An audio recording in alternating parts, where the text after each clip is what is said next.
At 10. Now to the big global story. Families in China can now have more than one child. The government, which had just recently partially relaxed the one family, one child policy, has now gone ahead and said that each parent can have 2 children.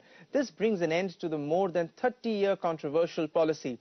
An aging population, coupled the world's second largest economy, focus on moving towards a more consumption-led economy. This has prompted the Chinese administration to take this step. To talk more about that, I'm now joined by Medea Iqbal, Head of Countries Analysis at Euromonitor International. Hi Medea, thank you so very much for joining us on The Big Picture.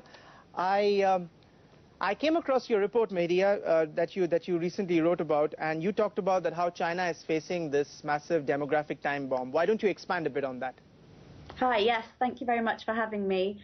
The decision by the government yesterday has come at a really critical time. So, as you said, the one-child policy has been in place already since 1979, and it did start to relax the policy almost 2 years ago, but it's taken it a step further towards allowing couples to have 2 children, all couples to have 2 children. And this is a really crucial decision because of the fact that we know, and we've been hearing about the fact that China's economy has been slowing as it moves towards consumption, as you rightly pointed out. But its population is aging dramatically, and that's why this is so significant. And Euromonitor actually forecasts that from 2016, China's working age population will actually start to decline. So this is why it's so crucial that they've made this decision now. They're aware of the problems of the aging population and that there are not enough people of working age to support the growing number of elderly, and they're trying to kind of implement and make a change now so that medium to long-term economic growth won't be further impacted by the fact that China's population is aging and its labour force and its working age population is shrinking. Right, right. You know, Medea, in fact, a very interesting point you make in your report is the fact that, you know, you've drawn a contrast with India. And like you just now said, that the report says that by 2020, the working population will decline by 11 million. Whereas in case of India, the working population is in fact going to stand. So what do you think will be the long-term economic implications of this for China? Well, I think what you've rightly pointed out, it's a long-term thing. I don't think we're going to see an immediate impact in terms of they've made the decision this year to allow couples to have more children, but it could take up to a generation to see results. Because, yes, I expect that there'll be a kind of mini baby boom in China over the next few years. But there is still the fact that living costs are rising in China. The population is already aging, so women of reproductive age are kind of getting older as well. So a lot of families will choose not to have that second child for financial reasons. And by the time these children that are born will actually be old enough to participate in the workforce, it will take at least a generation to see a change. But the long-term implication is important because China is certainly losing out in terms of competitiveness to younger countries in the region, such as India. India is really benefiting from a young population and a demographic dividend. So while China is set to lose 11 million people in the next 5 years in its labour force, which is equivalent to the population of Greece, India is set to gain 65 million people. So the two countries are on completely contrasting demographic trends.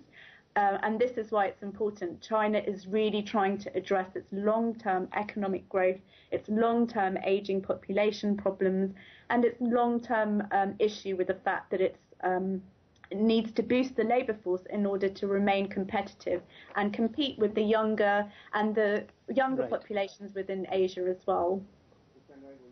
Right, right. In fact, that's that's an interesting point because you say that still, most families in China may be reluctant to having a second child. Do you think it's got more to do, as you mentioned, financial burden, or does it also have a lot to do with the social conditioning? Because for this rule has been there for over 30 years. Yes, I do think the social conditioning will come into it. It's not. I mean, when you've grown up in a country where it's a doctrine of the country to have one child, and that's kind of been ingrained into the social conscience.